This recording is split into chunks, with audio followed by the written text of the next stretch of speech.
I lied. I did not go see Batman vs. Superman Dawn of Justice. And that's because I didn't feel like spending $15 on a movie that I know I'm not really gonna like. And that is what it is. I might see it eventually, but it was like, you know what? There's gonna be a lot of people there. It just came out this weekend, and that is money I could better spend on something higher quality. So instead, I watched the 1989 Tim Burton Batman film called Batman. It's about Batman doing Batman things in a Batman place with his Batman gadgets and other Batman characters. Have I said Batman enough? Batman. Um, and the reason I watched Batman instead of a Superman film is because I've always thought that Batman works better on film. He's a more interesting character because Batman has that struggle with his own morality.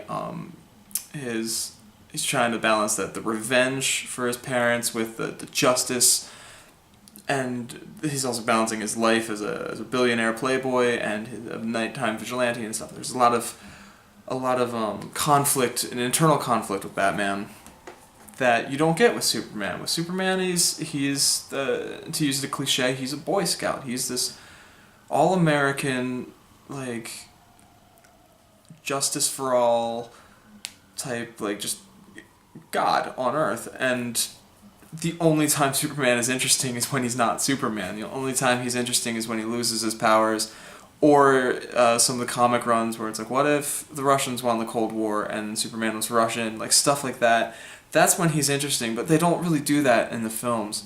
And that's not to say that the Christopher Reeve Superman from the 70s is bad. It's not. I enjoyed that movie when I was a kid, but I was a kid, and it was a very simple story, and it's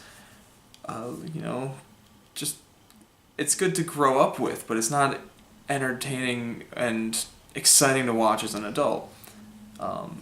That being said, Batman's not always an adult character. I watched a lot of Batman when I was a kid, and the first time I tried watching the '89 one was when I want to say 12, maybe. I was a kid, and it was on cable, and I was like, and this is gonna sound awful, at that time, keep in mind, I was a child. One of my favorite movies was Batman and Robin.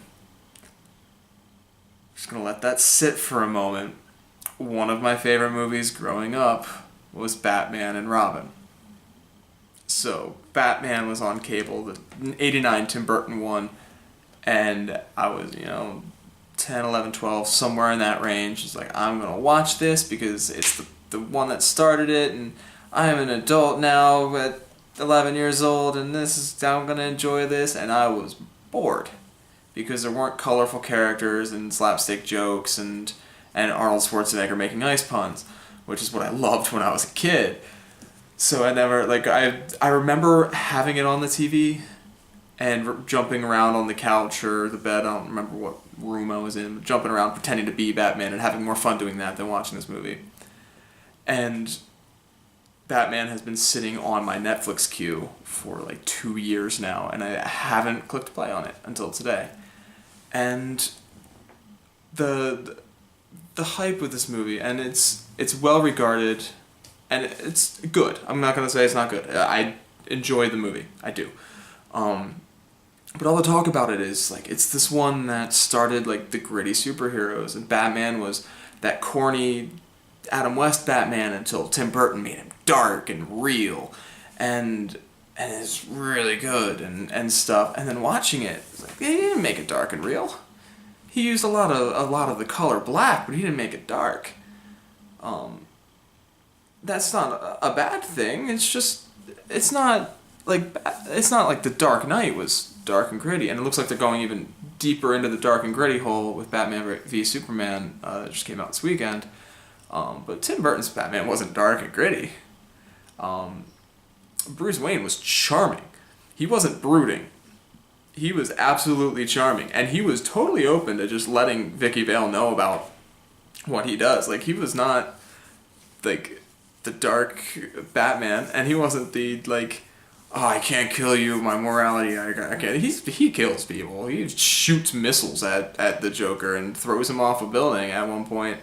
And the other dude in the bell tower fight at the end, like he just throws down that staircase. Like he's a different Batman than the one that I've grown up believing was this Batman, if that makes sense. And again, not a bad thing. It's just different choices, different filmmakers, different actors. Michael Keaton is fantastic as Bruce Wayne.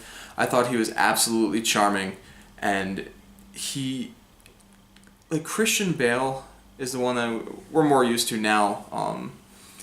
And he would, when he's got the mask on, he's got the cowl on, he does the voice, but like Michael Keaton didn't have to do that voice, but he does change it, and it feels like two different characters, and it feels right, and he's did a very, very good job, and I really enjoyed it.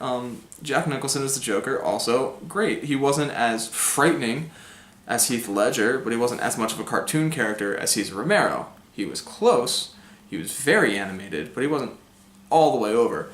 But like a lot of the Joker is what made this feel like a bit of a live action cartoon to me. That and the sets, the scenic design. I did like the aesthetic of it. It felt like the 40s, even though it took place in the late 80s, early 90s. But everyone's in the trench coats and fedoras, and the cars are all kind of styled like 40s-ish. It was like a really cool blend of visual styles that I appreciated. But yeah, like I said, I don't think it should be considered like the first dark Batman. It's not that gritty. It's just, it's a cartoon. It felt like a cartoon, and that's fine. I'd prefer to watch it over, the Zack Ryder. I'm thinking about wrestling.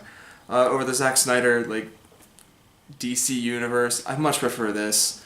I much prefer it a little bit lighter, and I don't want to sit through almost 3 hours of, like, brooding.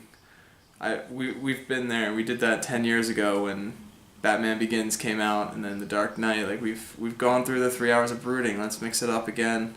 Let's stop going down that same road, and let's take a different direction. We've had dark and brooding Batman with Christian Bale. We had the kind of like crazy bonkers comedy Batman with Adam West. We had I don't know what to call the Tim Burton era. I'll say cartoony because there's the animated as well, but I'll say cartoony Batman through the Burton and Schumacher movies. So I mean, let's go a different route. I want to see a Batman that's just a detective. Maybe he doesn't fight crime as much as solve crimes. He is a detective. He was in Detective Comics for years, so I mean, I'd like to see that. That's all I got to say about Batman today. I think I got enough off my chest. Tomorrow I'm gonna watch a Beatles movie, because why not? Hard Day's Night tomorrow. Let's do it. See you there.